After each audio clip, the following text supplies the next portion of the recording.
I still remember the nights when the world felt too quiet for my own thoughts and too loud for my own heart. My name is Marlene, and I grew up in a little town tucked between long highways and wide cornfields in the middle of the USA. Life was simple back then. Folks worked hard, minded their own business, and tried their best to love each other even when they did not always understand each other. I used to believe that family was the one thing that always held together. I learned with time that sometimes family drifts apart without meaning to and sometimes without noticing at all. I was the middle child, not the oldest who carried the burden of expectations and not the youngest who often got all the extra attention. I was the steady one, the helper, the one who listened more than I spoke. My parents did their best for us, but times were hard and every day seemed like a struggle, stretched just thin enough to cause strain. We grew up learning to survive before we learned to dream, but somewhere deep in my heart I always hoped for one simple thing. I wanted to feel seen. My birthday came every year, of course. The calendar never forgot, but people did. It started with small things. My siblings were busy with school or friends. My parents were tired from long shifts. One year they promised to celebrate on the weekend, but the weekend passed and no one mentioned it. At first I told myself it did not matter. I was tough. I told myself I did not need balloons or cake or gifts. I only wanted someone to say my name with warmth and to look me in the eyes and remember that I was here. But each year rolled into the next, and slowly that wish settled deep into my chest like a quiet bruise. By the time I turned 25, I had stopped hoping. Life had a way of shaping me into a woman who carried her own weight and never asked for favors. I worked in a little diner off the highway, the kind of place where truck drivers came in before sunrise and laughed loud enough to shake the walls. I liked the rhythm of it, the clink of dishes, the soft hum of the coffee maker, the warm chatter of strangers. Folks would sit at the counter and tell me their stories. Heartbreaks, wins, losses, hopes for the future. And I listened because that is what I had always done. But no matter how warm the place felt, there was a little corner inside me that stayed cold. Still, I lived my life with courage. I kept waking up early, kept putting on my apron, kept treating every person with kindness, even when I felt empty myself. My coworker said I had a gentle strength. I did not know about that. I only knew that the world felt softer when you offered softness to others. And maybe that was enough. I built a small life, a quiet apartment, a shelf full of second-hand books, a beat-up radio that sang old love songs late at night. It was not much, but it was mine. I never expected more. I never demanded more. But the ache of being forgotten stayed with me. Birthdays passed like any other day. I would clock in, clock out, and walk home under streetlights that flickered like tired eyes. Sometimes I treated myself to a slice of pie from the diner. I would sit by the window, take a slow bite, and whisper happy birthday to myself. I always tried to smile when I said it. Then one year things began to shift, though not in ways anyone would expect. My older sister Elena had 2 children and a marriage that looked perfect from a distance. But you needed only one conversation with her to know things were falling apart. My younger brother Kyle jumped between jobs without direction. My parents were aging faster than any of us knew how to handle. Life was changing in a way that made everyone a little uneasy. And somehow, though none of them knew it, yet they were all heading toward a moment when they would need someone steady, someone calm, someone dependable, someone like me. But that turning point was still far away. Back then, the only thing I felt was the slow burn of loneliness, one that I carried quietly because sorrow is not something folks like to hear about. Especially when you look strong on the outside. People forget that strength and solitude often walk together. One evening, just a few days before my 30th birthday, I was closing the diner alone. The neon sign outside buzzed like a tired old bee. I wiped down the last counter and listened to the soft hiss of the coffee pot emptying for the night. My shift had been long, my feet ached, my heart felt heavier than usual. Maybe it was because 30 seemed like a milestone for most people. Parties, friends, laughter. But for me, it felt like another year that would pass without a single person remembering. I locked the door and stepped out into the cool night air. The street was quiet except for the occasional passing car. I hugged my jacket close and walked toward the bus stop. The sky stretched wide above me, scattered with stars that looked like tiny pieces of hope far too distant to hold. As I waited for the bus, I felt something inside me break a little. Not loudly, not dramatically, just a soft snap, the way a thread breaks after being pulled too tight for too long. When I got home, I made tea, sat on the edge of my bed, and stared at the wall. I wondered how a heart kept beating, even when it felt so bruised. I wondered if anyone would ever see me. Not the version of me that helped them, not the version that listened, not the version that worked hard every day. Just me, my hopes, my hurts, my quiet dreams. I wondered if the world would notice if I disappeared, or if the days would roll on without pause. That night I cried a little, not because of the birthday I expected to be forgotten again, but because I felt so small in a world that kept moving without me. But I wiped my tears and whispered to myself that it would be all right. I reminded myself that courage was not loud. Courage was waking up again and again, even when no one cheered for you. And so I kept going, because that is what I had always done. But I did not know then that life was preparing to shift. I did not know that soon my family would face something that would shake them to their core. I did not know that the same people who forgot my birthday year after year would come knocking at my door with fear in their eyes and desperation in their voices. And I certainly did not know that the moment they needed me most would become the moment that changed all of our lives forever. But for now, all I knew was that I felt forgotten, I felt unseen, and yet somewhere deep inside me a small spark of strength still lived, a spark that had carried me this far and that would guide me through everything still ahead. This was the quiet beginning of the story I never knew was coming.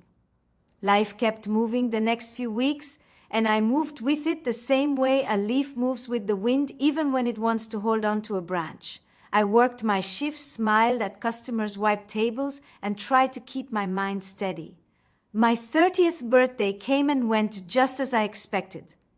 I woke up that morning, made myself a little cup of tea, and whispered happy birthday the way I always did. No phone call, no text, no knock at the door, not even a passing thought from anyone in my family. I tried not to let it sting, but the quiet hurt sat in my chest like a small stone that refused to move. Still, I held my head high and went to work. Folks at the diner had no idea it was my day. I did not tell them because I did not want anyone to feel sorry for me. I worked through breakfast rush, lunch rush, and evening lull. When the last customer left, I cleaned everything slowly, taking my time, letting the silence of the diner wrap around me like a blanket. Sometimes quiet hurts and sometimes quiet heals. That night, it felt like both. When I got home, I sat by the window again. The street light outside flickered in its usual stubborn way. I watched it for a long moment, then laughed softly to myself. Even the street light could not stay steady in this world. I made myself a small dinner, lit a candle, and said happy birthday one last time. I let that moment settle deep in me, not as sadness, but as acceptance. I was used to walking alone, and I was strong enough to handle it. But the world has strange timing. It waits until you get used to your own hurt before it throws something new into your path. And that something came to me late one night 2 weeks after my birthday. I was getting ready for bed when my phone rang. It startled me because it hardly ever rang at night and almost never from family. I stared at the screen for a long moment. It was my older sister, Elena. A little wave of worry ran through me. I answered the call, and the first thing I heard was her voice shaking. Not with anger, not with annoyance, but with fear. Deep, real fear that you feel straight through the skin and into the bones. Marlene, she said, I need help. Please, I need you. Her words stopped me cold. Elena never asked me for anything, not even small things. She was always too proud, too strong, too stubborn. Hearing her voice tremble like that made my heart drop. I sat down slowly, trying to steady myself. What is wrong? I asked. It took her a moment to speak. Then her voice broke in a way that made my chest tighten. "It is Mom." She collapsed. The room around me went still. The lamp beside my bed hummed quietly, but everything else went silent. "Where is she?" I whispered. "At the hospital. They do not know what is happening yet. I am scared. Kyle is not answering. Dad is panicking. I need you here, please." Without hesitation, I grabbed my coat, my keys, and my bag. For years I had been forgotten, but none of that mattered now. Family crisis has a way of wiping away old wounds, even if only for a moment. My heart moved before my mind could catch up. I locked my apartment door behind me and rushed into the hallway with a heart beating so hard it felt like it was trying to leap out of my chest.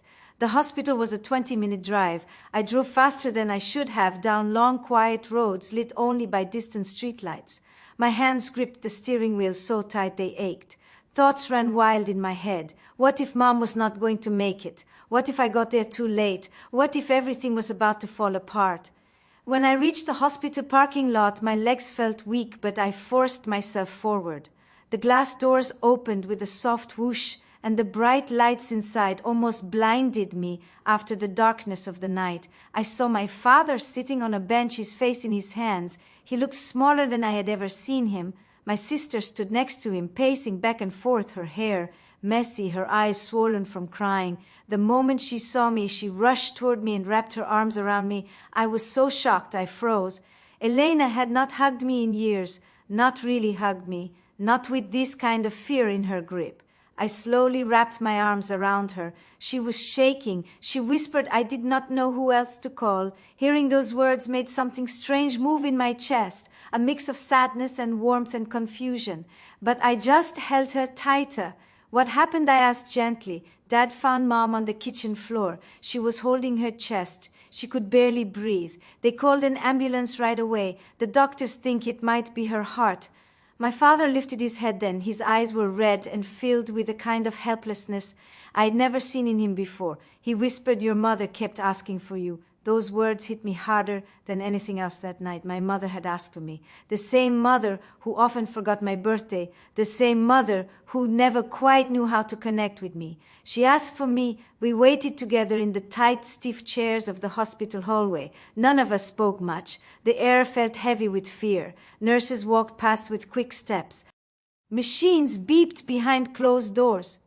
Time moved slowly like thick syrup. Hours passed. The night grew deeper. The world outside the windows turned dark blue, then black.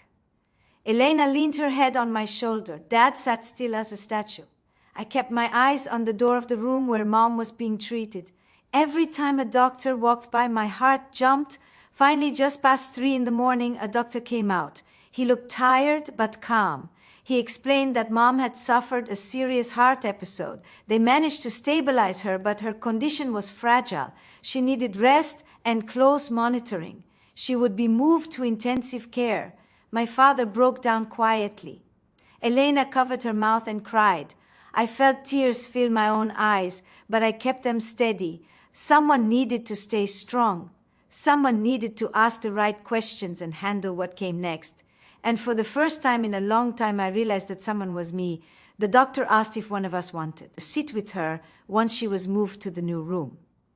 Elena shook her head and whispered she could not handle seeing Mom with tubes and wires. Dad looked too shocked to move. So I stepped forward. I said I will stay with her. The doctor nodded with relief, as if he had already expected that answer. He guided me through the hallway until we reached a quiet room with soft lighting and the slow, steady beat of a heart monitor.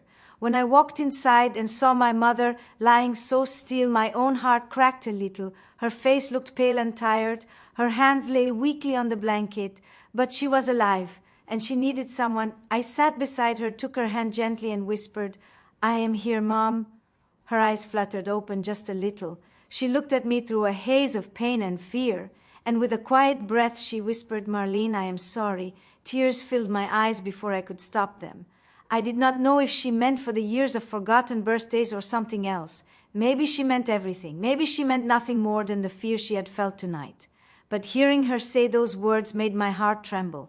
I held her hand tighter and whispered, "It is all right. I am here. I am not going anywhere." And in that moment, everything old and broken inside me settled just a little, because even though I had been forgotten for years, even though I had walked so much of my life alone here, I was exactly where I was needed most. What I did not know was that this night was only the beginning. The storm around my family was just starting to rise, and soon I would become the anchor they all leaned on. They had gone home for a few hours to wash up and gather themselves. Elena walked in with swollen eyes and shaky breath. She saw me sitting beside Mom, and something softened in her expression. Maybe it was gratitude, maybe guilt, maybe both. She whispered, "Is she doing better?" "A little," I said. "She is holding steady." The doctor said the next 24 hours are important. My father stepped closer to the bed and looked at Mom with trembling hands. He reached out and brushed her hair gently away from her face. I could see the fear sitting heavy in his eyes. A kind of fear men like him never learn how to show until life forces it out of them. He asked quietly, "Did she talk at all?" I nodded. She woke for a moment. She was confused, but she knew I was here. My father's eyes filled with tears again, and he turned away, trying to steady himself. It hurt to see him like that. I had always known him to be strong and stern, a man who carried the weight of the family without breaking. But now that weight had cracked him open, we spent the morning taking turns sitting beside Mom. Sometimes Elena sat in the chair, sometimes Dad sat there, but most of the time they asked me to rest there because Mom seemed calmer when I held her hand. I did not understand why or how. Maybe she felt safe with me. Maybe she felt the steadiness I had carried my whole life. Or maybe life had a way of bringing the right person to the right moment after all those lonely years. Around noon, the doctor returned and spoke to us gently. He explained that Mom had a weak heart and that stress had likely pushed her into a dangerous episode. She would need medication and a lot of rest. But he believed she could recover if she followed every step of care. When he finished talking, I realized we were all holding our breaths. When he said she would likely recover, we exhaled together like a single tired sigh of relief. After the doctor left, Elena pulled out a small notebook and tried to write down instructions. Her hands shook so badly she dropped the pen twice. I gently picked it up for her and said, "Let me write. I can do it." She looked at me with eyes that carried a quiet apology. Then she handed me the notebook without a word. I wrote down everything the doctor said: dosages, rest needs, follow-ups.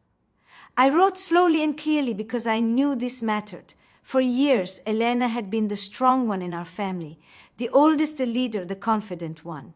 But today she leaned on me like a younger sister who had finally run out of strength. When I finished writing, she whispered, "Thank you." Her voice cracked a little on the last word. I gave her a small, soft smile. It felt strange and healing at the same time. Later that day, my brother Kyle finally showed up. He walked into the room with tired eyes and a sense of confusion hanging on him like heavy fog. He looked at Mom and his face turned pale. I could tell the sight of her made reality hit him harder than anything else possibly could. He whispered what happened. "Why did no one call me sooner?" Elena snapped a little, saying, "We tried to call. Your phone was off again." They looked ready to argue, but I stood up before they could. I stepped between them and spoke gently. "Not today. We can talk about everything later. Right now, Mom needs calm. She needs us together." Kyle looked at me slowly, like he had not expected me to step in, but he nodded and stepped back. For the first time in years, I felt like my voice mattered, like it carried weight. We spent the afternoon in quiet shifts. Family moments like that are strange, full of fear, full of hope, full of silence. Every breath Mom took felt like a tiny miracle. Every shift of her hand made us lean forward. Every flutter of her eyelids made our hearts jump. In those hours, I saw things I had not seen before. Elena brushing Mom's hair, Dad rubbing his hands together in worry, Kyle pacing the hallway whispering prayers to the ceiling. And through all of it, I stayed steady. I talked softly to Mom. I asked the nurses questions. I listened to every instruction. I held my family together in a way I did not even know I could. But something else was happening too, something quiet and powerful. For the first time in my life, my family kept looking at me, not through me, not past me, at me. Their eyes searching for guidance, comfort, steadiness, and strength. And each time they looked, they found me standing there ready to help. Late in the evening, Mom woke up again. Her eyes opened wider than before, and she seemed more aware. She whispered my name, barely loud enough to hear. And when she did, Elena and Kyle and Dad all turned toward me as if it made perfect sense that she would call for me. I leaned close and said, "I am right here, Mom." She nodded weakly, and tears slid down her cheeks. I wiped them gently with my thumb. She whispered, "You always show up. Even when we forget you, even when we fail you, you still show up." Those words cut deep. They hurt because they were true, and yet they healed because she finally saw it. I squeezed her hand gently and said, "I show up because I love you. That is all." She closed her eyes again with a peaceful sigh. My father whispered, "She is right. You have always been the strong one. We just never realized it." Elena added in a soft, trembling voice, "We took you for granted." "I took you for granted. I am sorry, Marlene." Kyle looked down at his shoes and said, "I should have been better to you." "I am sorry too." Their voices blended in the quiet of the room like soft echoes of years' worth of regret and truth. I felt a rush of emotion, but I did not cry. Instead, I breathed slowly, letting their words settle gently inside me like healing rain on dry soil. I said, "It is all right. We are here now." That is what matters. But deep inside me, something warm began to grow, something I had been missing all my life. Recognition, value, love that was no longer silent or assumed, love that was finally spoken out loud. Night fell again. The air thinned with quiet calm. My family left to get some rest while I stayed behind with Mom. I sat in the chair, watched her breathe, and let my thoughts float like soft ripples through still water. This was not the end of the journey, not even close. The days ahead would bring challenges that none of us could predict. Moments of fear, moments of hope, moments that would test us in ways we had never been tested. But for the first time in years, I did not feel forgotten. I felt needed, and that was the beginning of everything that came next. The next morning, the sky outside the hospital turned a soft pale gray, the kind that feels gentle, even when the world inside you feels heavy. I had slept only in small broken moments with my head resting near my mother's hand. Each time I drifted off, the sound of the heart monitor pulled me back awake, but somehow I felt stronger than the night before. Maybe it was because I knew Mom was still fighting. Maybe it was because deep inside my heart, a new sense of purpose had begun to bloom. My mother opened her eyes slowly just after sunrise. Her breathing was still weak but steady. When she looked at me, I could see a clarity in her gaze I had not seen in a long time. She whispered softly, "Good morning, sweetheart." Hearing those words after everything that had happened wrapped around me like a soft blanket. I smiled and said, "Good morning, Mom. How are you feeling?" She took a slow breath, as if even that small movement cost her strength. "Tired," she whispered, "but glad to see you." A nurse entered the room then and checked on her with gentle hands and a steady voice. She spoke to me with a kind smile. "You are doing well," keeping her calm. "Stay close. She needs that." I nodded and thanked her. I stayed exactly where I was. By late morning, my father and siblings returned with fresh clothes and tired faces. They had not slept well. Worry had carved lines along their eyes and made their shoulders droop. But when they stepped inside and saw Mom awake, something like hope lit up their expressions. Elena rushed forward and gently touched Mom's arm. Mom opened her eyes wider and smiled the faintest little smile. Kyle stepped closer too, though he kept his emotions tucked tight inside his chest. Dad stood at the foot of the bed and whispered, "Thank God." The room filled with a quiet that felt warm instead of fearful.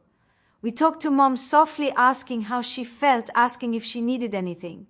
She answered in small whispers, her energy fading quickly. But through it all, she kept holding my hand like it was the one thing that kept her anchored to this world. When the doctor came in later, he explained that Mom would need several days in the hospital before she could go home. She would need new medication, a strict routine, and very careful monitoring. He spoke gently as if he knew the family standing before him was fragile in its own way. He left us with a list of steps we needed to prepare for. My siblings looked overwhelmed again. My father kept rubbing his forehead as if trying to push the worry out through his skin. I stepped forward, took the papers, and said, I will take care of the details. We will figure it out. Elena let out a shaky breath and nodded in relief. Thank you, she said. Her voice carried something deeper this time, something honest. Later that afternoon, Mom fell asleep again and my family stepped outside to get food. I stayed in the room watching the slow rise and fall of her chest. I thought about all the years when I felt invisible, all the birthdays I whispered to myself, all the lonely nights when I wondered if my existence made any difference at all. Yet here I was, the one holding everything together, the one they trusted, the one Mom called for when she was afraid, the one who kept her steady when her heart felt too weak to keep going. Life has a strange way of revealing truths in the very moments you least expect them. I felt something rising in me, a strength I had carried all along but never fully recognized. A voice inside whispered, you matter. You always have, even when they did not show it. As the afternoon sun began to slide down the sky, my father returned with 2 cups of tea. He handed one to me slowly, then sat down across from me with a deep exhale. He stared at the floor for a long moment before speaking. His voice was low and rough. Marlene, I want you to know something. I have been thinking all day, thinking about how I treated you, how we treated you. I thought you did not need much because you never asked for anything. But I see now that maybe we forgot to give you things anyway. I looked at him quietly, feeling the weight of his words. He continued, we should have been better. I should have been better. You grew into a strong woman without us lifting a hand to help, and I regret that. For a moment the air grew thick with emotion. I took a slow breath and said softly, Dad, you did what you could. We all did. Things were hard back then. He shook his head no. I should have told you more often how proud I was. I should have made you feel loved. You deserved that. His eyes glistened with unshed tears, and for the first time in my life I saw my father not as a strong stone, but as a man who carried regrets in the quiet corners of his spirit. I reached across the small table and touched his hand. It is all right, Dad, I said gently. I am here now. That is what matters most. He nodded slowly, but his eyes stayed soft in a way I had never seen before. Later that evening, Elena and Kyle came back with small snacks and bottled water. We sat together in a quiet circle around the room. We talked in soft voices about everything to come, medication schedules, follow-up visits, how we would take turns helping Mom once she returned home. My family kept looking at me for direction. They trusted me without question. At one point, Elena sighed deeply and whispered, I always thought you were the quiet one. The one who just went with the flow. I never realized you were the strong one too. I smiled at her gently. Sometimes being quiet just means you observe more, and sometimes observing helps you grow stronger. She nodded slowly as if the truth of that settled into her heart. Night fell again. The sky darkened and the hospital lights glowed like distant stars. My siblings and father took the night to rest. I stayed behind again because my mother's hand always reached for mine when she stirred. I could not leave her in that condition. I would not. As the room grew still, I leaned back in my chair and closed my eyes for a moment. The air felt heavy but warm. I whispered a little prayer for strength for Mom, for my family, and maybe even for myself. Then I felt her hand twitch in mine. I opened my eyes to see her looking at me again. Her voice was weak but clear as she whispered, you always stayed, even when we did not. A tear slid down my cheek before I could stop it. I gave her hand a gentle squeeze. I stayed because I love you, Mom. She smiled faintly, and her eyes softened with a peace I had not seen in years. In that quiet moment, surrounded by soft beeping and dim lights, I realized that healing was beginning. Not just for her heart, not just for our family, but for me too. After years of feeling invisible, I was finally seen, not because of a celebration, not because of a birthday, but because love had finally spoken through truth. This was not the end. It was the turning of a page, and the next chapter would bring challenges that would test us all in ways we never expected. But I was ready. For the first time in my life, I knew my worth. The 4th night in the hospital felt different from the others. The earlier nights had been full of fear and worry and long hours of watching my mother's chest rise and fall. But on this night, there was a small, soft sense of hope sitting in the room with us like a gentle guest who had finally decided to stay. Her breathing had grown steadier, her color looked better. The nurse said her heart was responding well to the medicine. Still, she was far from strong, and every movement seemed to take effort. I sat beside her, reading the notes the doctor had given us. I wanted to understand everything because I knew that once Mom went home, the responsibility would fall on us. It would fall on me more than anyone, and I accepted that without hesitation. I felt ready in a way I had never felt before. My mother stirred and opened her eyes. She watched me quietly for a moment. I could tell she was studying my face like she was seeing me for the first time in a long time. She whispered, "You look tired, sweetheart?" I smiled softly at her. "Maybe, but I am all right. I am not leaving you alone." Her eyes warmed at that, and she whispered, "You never do." She drifted back to sleep, and I watched her chest rise and fall again. The gentle rhythm felt like reassurance, a reminder that even the most fragile hearts can find their way back to strength with enough care and love. Around midnight, I heard footsteps in the hallway. My father stepped into the room holding 2 small cups of warm tea. His shoulders slumped with exhaustion, but his eyes held something different now, something softer. He handed me one of the cups, then sat down beside me. For a long moment we sat in silence, just listening to the machines and the quiet hum of the night. Finally he spoke with a slow, steady voice. "Your mother is strong. She always has been. But this time she needs us." I nodded. "She needs all of us. Together." He looked at me then, with an expression filled with regret and pride and something deeper that I could not quite name. He said, "I have been thinking about how we raised you. You were always the one who tried the hardest without asking for anything. I think I took your strength for granted." His voice trembled as he continued, "I wish I had seen you more clearly. I wish I had been a better father to you." Those words curled around my heart like a warm hand. I looked at him with gentle honesty. "We all did the best we could, Dad. We were just trying to survive back then." He shook his head slightly, but he did not argue. Instead, he whispered, "I am proud of you, Marlene, more than you know." Hearing those words after so many years felt like a key turning inside a locked door, a door I had never expected to open. I closed my eyes for a moment, letting the feelings settle in me like soft sunlight. By the time morning arrived, my siblings came back with breakfast and tired faces. Elena handed me a small sandwich and said softly, "You should eat something. You have been here all night again." I nodded and took it. She sat beside me and watched Mom with a gentle expression.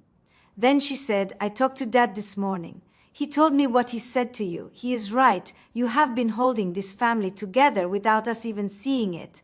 I shook my head, but she took my hand in hers. "No," she said firmly. "You need to hear this. I was wrong about you for years. I thought you did not care about attention. I thought you preferred being alone. I thought you were fine without us. But now I see that maybe you needed us more than you ever said."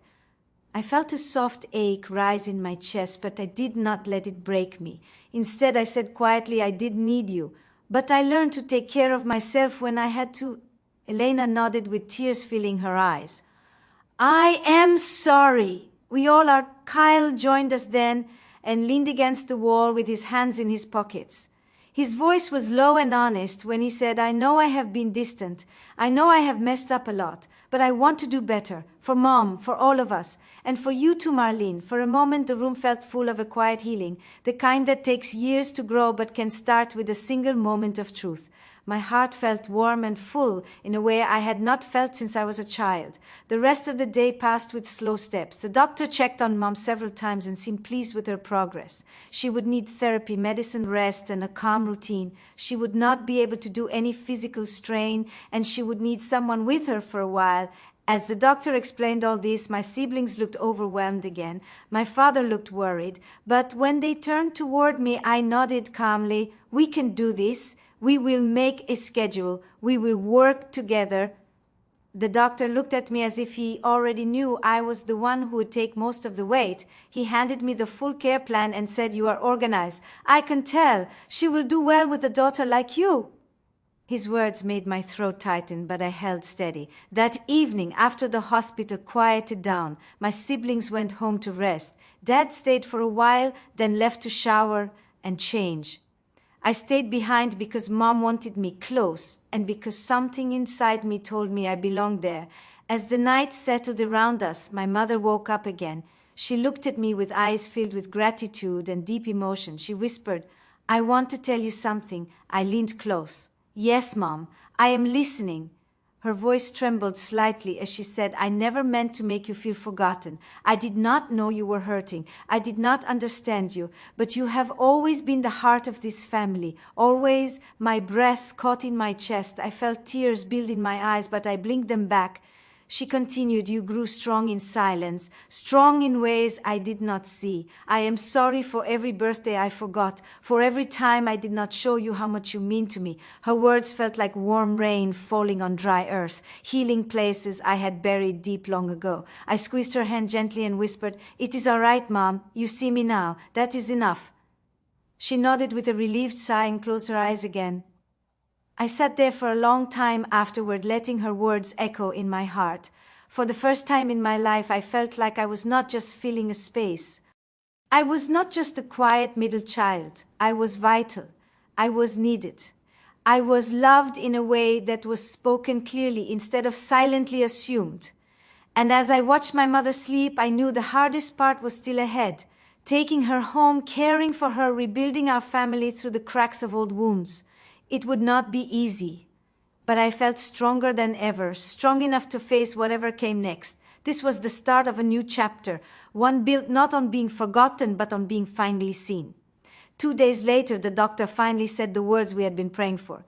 "Your mother is stable enough to go home. She will need help. She will need patience. She will need someone by her side for several weeks, but she is ready." My heart filled with relief and responsibility all at once. I nodded firmly and took the discharge papers. I felt a sense of purpose settle over me like a steady hand on my shoulder. This was my chance to give back everything my mother had ever given me, even in the years when she did not know how to show it. We brought her home slowly, carefully, gently. Every step she took looked fragile, like a leaf trembling in a soft breeze. Dad walked beside her, guiding her with a hand under her arm. Elena followed, carrying the bag of medicines. Kyle held the door open and moved anything that looked like it could get in the way. When she finally sat down on her favorite chair, she sighed with deep relief. Home, that one word carried warmth and memories and stories only a mother could hold. I tucked a soft blanket around her legs and made sure she was comfortable. She looked up at me with tired eyes and whispered, "Thank you, sweetheart." Those words made my chest warm, but I did not let myself cry. Not today. Today was about strength. I set up everything she needed on the little table beside her, her water, her medicines, her schedule, her nap, times, her meals, her exercises. I wrote a full plan and stuck it to the fridge so everyone could see it. Elena read it and said with soft admiration, "You really thought of everything." I smiled a little. I had to. Mom deserves the best care. For the first few days, we moved through every hour with caution. I woke early every morning to help her take her medicine and wash her face. I warmed her meals, made her tea, and sat beside her when she needed company. I guided her gentle exercises. I kept track of her breathing, her sleep, her appetite, her pain. At night, I slept on the sofa near her bedroom so I could hear if she called for me. Dad offered to take turns, but his back was weak and I did not want him to push himself. Elena offered too, but she had the twins to manage. Kyle helped when he could, but his job hours were long and unpredictable. So most of it fell to me. And strangely, I did not mind it. It felt like something I was born to do, something my heart knew how to hold even when my hands were tired. One afternoon, as I was helping Mom brush her hair, she watched me through the mirror. Her voice was soft, like the hush of evening light, when she said, "You take care of me the way I once took care of you." I smiled gently. "Mom, I am just giving back a little of what you gave me." She shook her head slowly. "No, this is more. This is love in its purest form." Her words sank deep into me, making me feel seen again, truly seen. But taking care of someone is not always peaceful. Some days were hard. Some days her pain made her frustrated. Some days she cried. Some days she asked the same question again and again because her mind was tired. Some nights she woke up frightened, and I had to calm her with soft words and warm hands. Through all of it, I stayed steady because she needed me. Because love is not just the bright moments, it is the heavy ones too. One evening after a long day, Dad gathered us in the living room. He looked at me with firm eyes and said, "You are carrying too much. We need to help more." Elena nodded and came closer. "I will take the mornings," she said. Kyle added, "I will take the evenings after work." I felt something shift inside me. For years, I had been the one carrying silently. For years, I thought no one would ever share the weight with me. But now, here they were, opening their hands and offering their strength. I exhaled slowly, a breath I did not know I had been holding. Over the next week, everything became smoother. We rotated responsibilities, we talked more, we laughed more, we argued sometimes, but we argued with love instead of distance. We became a family again, one that stood together instead of side by side without touching. One night, as I was helping Mom settle into bed, she reached for my hand. Her fingers were cool and thin, but her grip was full of warmth. She whispered, "You saved me, not just my body. You saved our family." My eyes softened. "I did not save anything alone, Mom. We all did," she smiled with a tired but peaceful expression. "But you were the one who reminded us what love looks like when it is patient, when it is quiet, when it is steady." I leaned down and kissed her forehead gently. "Sleep now, Mom. I am right here." She drifted off with a calm breath, and I stood there watching her. The moonlight spilled softly across her blanket. In that moment, I felt every ache and every exhausted bone in my body. But I also felt a deeper joy, a joy that came from being exactly where I was needed. Later that night, when I finally sat on the sofa, I closed my eyes and let myself rest. My heart felt full. My family was healing. My mother was getting stronger. And for the first time in years, I felt a sense of belonging that ran deep like roots, finally finding soil. This chapter of my life had begun with fear and pain and old wounds reopening, but now it was turning into something else. Something softer, something hopeful, and somewhere deep inside me, I knew the journey was not over. Life would bring new challenges, joys, sorrows, and surprises. But whatever came next, I was ready for it, because I had found my strength, I had found my voice, and most of all, I had found my place in this family again. Final end.